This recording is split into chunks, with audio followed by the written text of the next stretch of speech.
अस्मद्गुरुभ्यो नमः।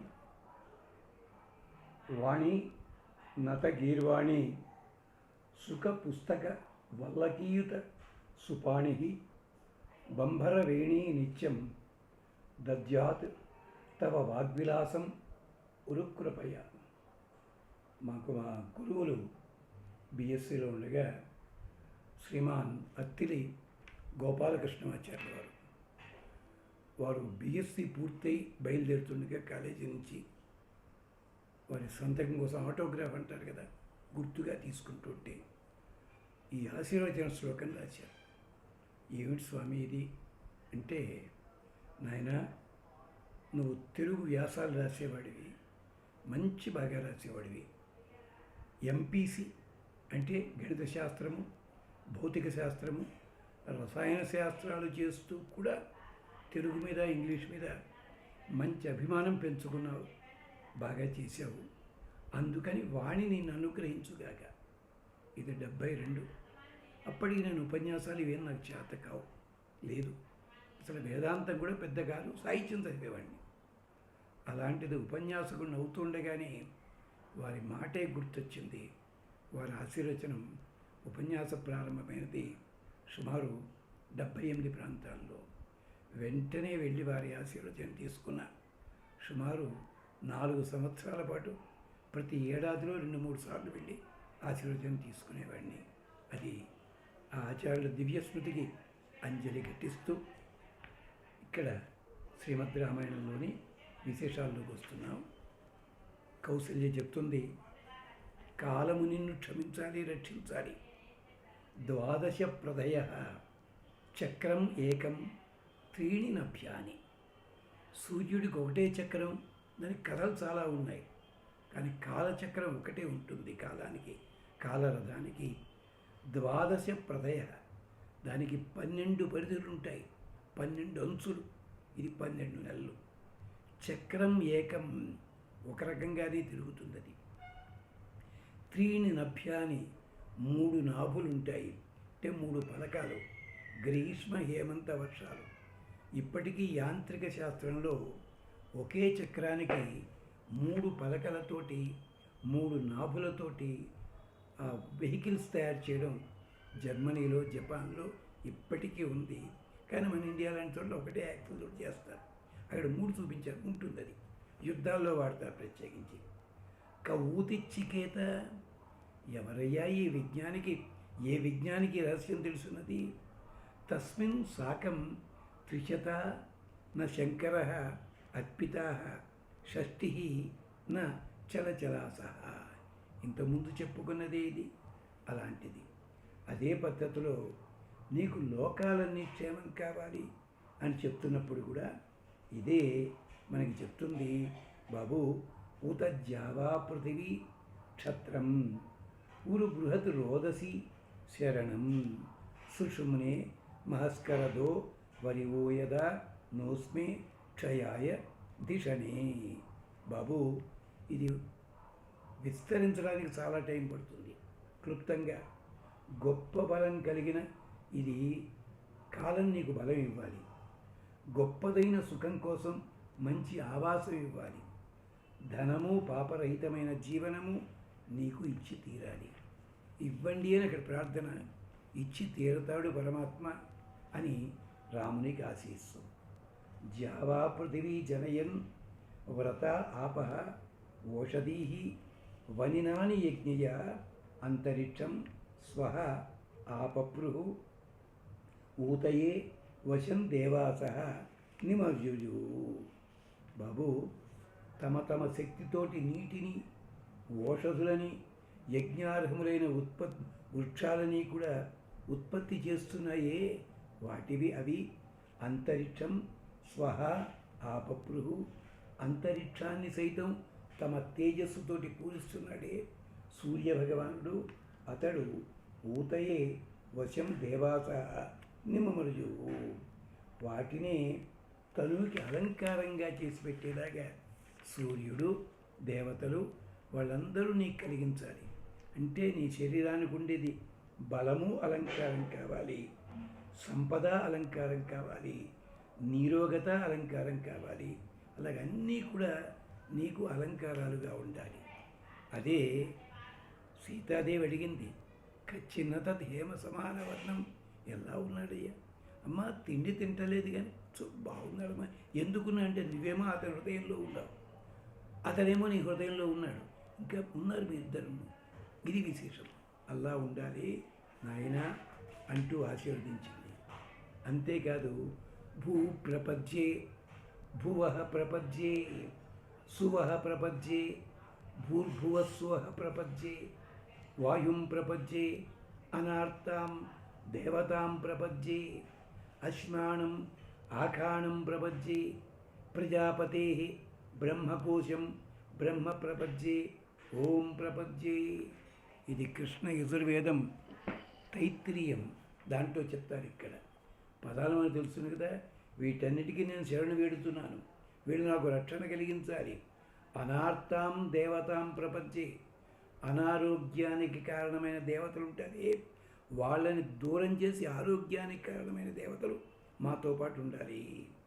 అలాగే అశ్మానం ఆకారం ప్రపంచే, ఒక్కొక్క తోట తవ్వడానికి వీలు కూడా లేనటువంటి బండరాళ్ళు ఉంటాయి, అలాంటివి కూడా మేము స్వాధీనం చేసుకోవాలి, అవి రక్షణ కలిగించాలి. అదే జరిగింది అక్కడ సాగర దగ్గర సేతుబంధనం చేయడంలో అంతరార్థం అది అక్కడున్నది. ఇక నదులు కొండలు అన్నాం కదా, అది కూడా అది ఇంతకుముందు చెప్పుకున్నాం, మళ్ళీ ఓసారి కొత్తవి. ఏమిటది? సశ్రిమవిందత్ చరణి నదీనాం. మేమంతా కూడా నదీ ప్రవాహాల పవిత్రత ఏమిటో మాకు తెలుసును. అపావృణోతు దురహ అస్మ్య ప్రజానాం, ద్వారాల వంటి పాషాణాలు తొలగించాలి, ఆ ప్రవాహాలు అడ్డం వచ్చేవి. అందుకనే చూడండి, నువ్వు రాళ్ళు వేస్తే ఆ రాళ్ళు నీ నడకకి అడ్డం కాకుండా నేను చూస్తానన్నాడు సముద్రుడు అక్కడ. అలాగా అంచేత ఆసాం గంధర్వ అమృతాని ఓచతు, ఈ నదుల శుద్ధికి కలిగిన జలం గురించి గంధర్వుల ద్వారా తెలియజేయాలి. వరుణ సేవకులు వాళ్ళు ఈ నీరు క్షేమం కలిగించాలి. సముద్రంలో ఉండి ఉప్పు నీళ్ళు విపరీతంగా తాగామనుకోండి ఎంత ప్రమాదం వస్తుంది. మరి వానరులు పెడతాడు, మధ్యలో దాహం వేస్తుంది కదా. ఎప్పుడైతే బండరాళ్ళు వేసి బయలుదేరారో ఆ సముద్రములో నీళ్లు కూడా ఆస్వాదనీయమైపోయాయి మన వాళ్ళకి. అది తమాషా.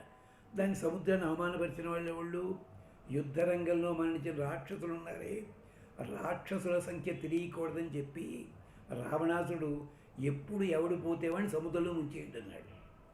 వానరులు కొందరు తినేశాడు వీడు. అందుకనే ఆ మహానుభావుడు ఓషధీ పర్వతాన్ని పట్టుకొచ్చాడు.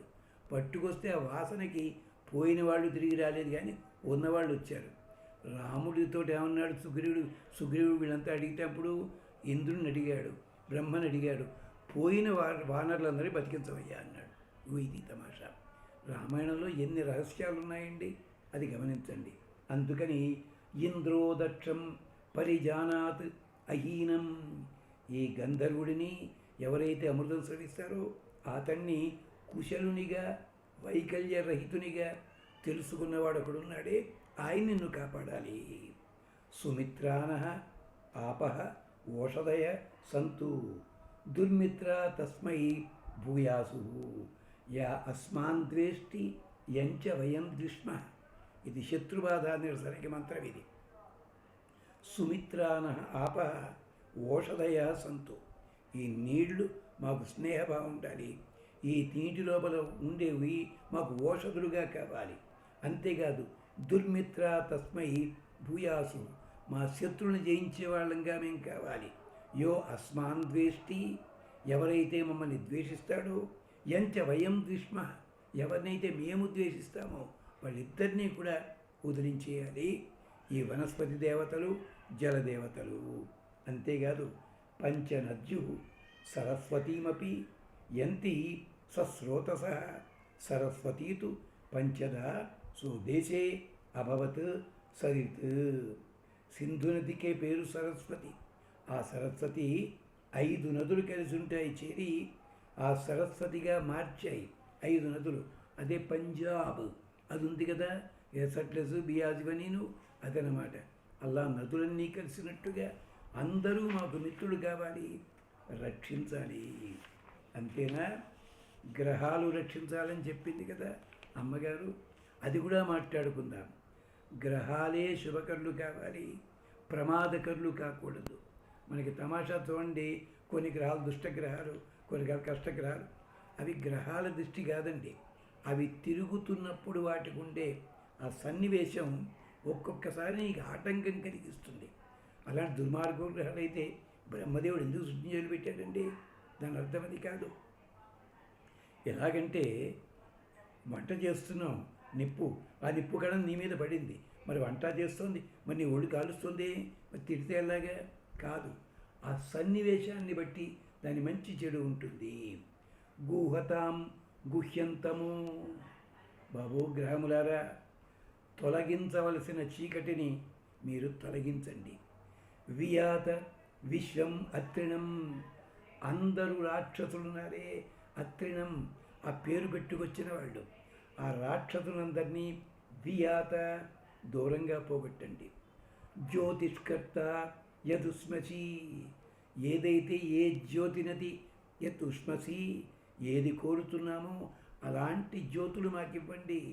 ఇదేమిటి? మరుత్తులకి ప్రార్థన. వీళ్ళంతా గ్రహాల్లో ఉంటారు కనుక మరుద్దేవతలకి ప్రార్థన. నృచక్షాయేష దివో మధ్య ఆస్త. ఎవరైతే ద్యులోకానికి మధ్యలో ఆస్తే మధ్యగా నిలబడ్డారో వాళ్ళు ఆపప్రిగువన్ రోదసి అంతరిక్షం. వాళ్ళు మొత్తం వెలుగులతోటి అంతరిక్షాన్నంతా కూడా బాగా నింపి తీరాలి. సహ విశ్వాచి అభిచష్టే. విశ్వాచి అంటే దిక్కులు కూడా అవి ప్రకాశింపచేయాలి, ఆ సూర్యుడు గ్రహాలు కూడా. ఘృతాచి అంటే ఆగ్నేయాది దిక్కులని కూడా అంతరా పూర్యం అపరంచ కేతుం. మిగిలిన దిక్కులు, విదిక్కులు, మూలలు, ఊర్ధ్వం, కింది భాగం అంతా కూడా వెళ్తూ నింపాలి. ఇది సూర్యుడు గ్రహపతి. సూర్య నువ్వు చూసుకోవయ్యా ఇది. అలాగే అగ్ని రక్షించాలని అన్నాం కదా, అదిగో అగ్ని చూడండి, ధూమముతో సహా రక్షించు, ధూమము లేకుండా కూడా రక్షించు. ఎలాగా? త్వేషస్తే ధూమ రుణ్వతి దివి సంచిక్ర ఆతత. నీ నుంచి వెలువడుతున్న ధూమం ఉందే, అది కాంతివంతమైన ఆకాశంలో ప్రకాశిస్తుంది. ఓ ఇక్కడ అగ్ని ఉన్నాడు కదా అంటే నిప్పు లేకుండా పొగ రాదంటాడు చూసారా? దేవతలది. వాడు యజ్ఞం చేస్తే ఎలాగే గుర్తుపట్టేది? అగ్ని మన వేడి తగలకపోవచ్చు కానీ పొగ వస్తుంది కదా, వాడు యజ్ఞాలు చేశాడు, పరాలిద్దాం అని బయలుదేరుతాడు వాళ్ళు. అది అక్కడ నిప్పు లేకుండా పొగ అన్నది ఎంతసేపు గొప్ప గొప్ప సామెతల్ని మన తెలుగు వాళ్ళకి అలవాటే ఇది, ఇలా మార్చేస్తుంటాం. అంతేకాదు సూరో నహిద్యుత త్వం కృప పావకరోచసి. ఇక్కడ మాత్రం ఏం చేస్తావు? అక్కడికేమో ధూమాన్ని పంపిస్తావు, ఇక్కడ మాత్రం ధూమం లేకుండా సూర్యుడిలాగా అద్భుతంగా కాంతివంతంగా ఉంటావు. ఇక్కడే ధూమం ఉంది అంటే మనం ఏదో తప్పు చేశాం. ఇక్కడ వెలుగుతోంది బాగా జ్యోతి, ధూమం ఉందే పైని, అది గుర్తు దేవతల కోసం, అది విశేషం అన్నమాట.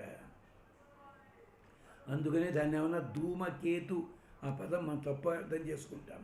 అలాగే కృష్ణ యజుర్వేదంలో ఇంకో మంత్రం ఉంది, సంసీదస్వ మహానసీ శోచిస్వ దేవభీతమ.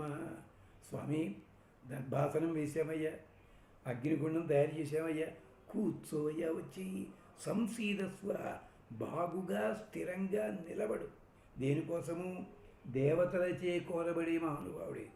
దేవుడికి, దేవతలకి, భక్తుడికి, మానవుడికి, అది దేవుడికి భక్తుడికి మధ్య అనుసంధానం అంబికా దర్బార్ బత్తి కాదండి, అగ్నిదేవుడు.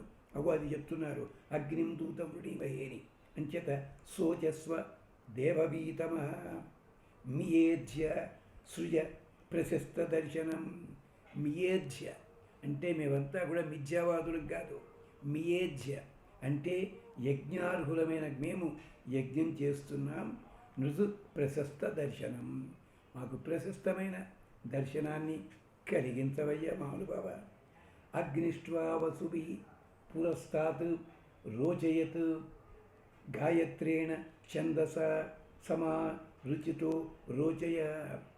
ఈ అగ్నిదేవుడు ఉన్నాడే, ఆ మహానుభావుడు మేము వాడుతున్న గాయత్రీ ఛందస్సుతోటి ఉత్సాహంగా వచ్చి మమ్మల్ని రక్షించాలి. సమా రుచిరో రోచయ. గాయత్రీ ఛందస్సుతోటి ప్రకాశిస్తావు, అది మేము గానం చేస్తున్నావు కనుక మమ్మల్ని ప్రకాశింపజేయవయ్యా. చిదసి సముద్రయోరి. అన్నీ తెలుసున్నవాడివి, యాగాల ద్వారా వర్షం కలిగించి సముద్రాన్ని పుట్టించేవాడివి నువ్వు. అలాంటివి అంతేనా. ఇందుహు చల్లని వాడివయ్యా నువ్వు. దక్ష నేర్పరివి.